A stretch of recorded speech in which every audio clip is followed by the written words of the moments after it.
kolai athian pakhat itok lo maya in ti ti luama kalna tur dang ila nei awang ero chuani man mo ril ru hle maya ka kal photange o ti tur dang kala nei sia ti in ikal du thu isai du ta ni sap trung in I'd better be going ti in a sai thei ane ichin pa in chir ko pakhat hi I chodik thei chuan cheng som ka peng che atia yan en chuani thiam zong takalo ni a tiang telek lek thlok man po ngai lo hi I lo ti sana heti ang thil ol lutuk ngai to po ngai manglo soina chu no brainer tiani this is no brainer ichen pa ve khi vandoi thlak tak mai na bial nun haban hlo maya alana khop maya choile mut a har sat pha le ani nang chu nen avakalin nemi tumta inti pachang ram ro ivati luama hetiang ang inti pachang ro ithil ton te ka thai ngil la travel evek mayang tina hisap tung chuan pull yourself together tum khat chu in lar na hi imulo maya awanram te ifang vel ni oma chui thil mu chu I chung te in ril chuan an oilo na samaya thlarau lama I pathiat zian tha cheng em bok ane I chung te chuan imu mang mai ni lo mo anti san che nangla chuan mu chiang in ti sia in lana ka mu ti hi rin hel rol ani lo ve ti ni tang ve tlat ani hete ang rin hel rol lo thil soina hisap tong chuan there is no room for doubt ti na soi thei ani ziti tu ni a inaute ifui na sa thei boka leka thiam thei lo tak tak te pon man lo son zel ni ti chu rizala run lang chho thanta nang chi lom hle maya in thla da lovin tang so ru tin ifui so reng ani heti ang tangzel tura fui na thu hi saprung chuan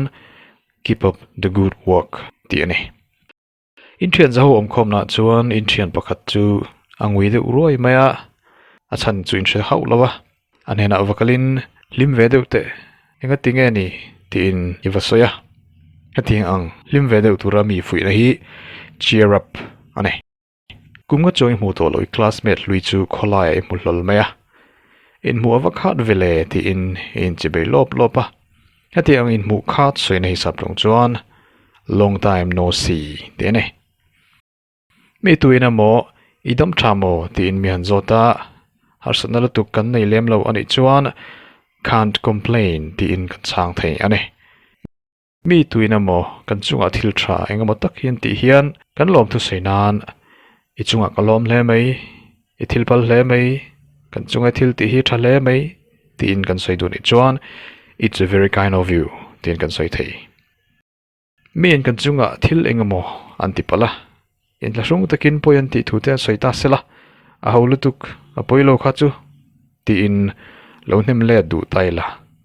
it doesn't matter it is okay it doesn't matter tin kan ril thei ani in exam na in chen nu pakhat chu a fail lo maya alana le a cheng le chu thleng vo lom lanalo tuk du ma da che ti in nem idu a ei sap tong chuan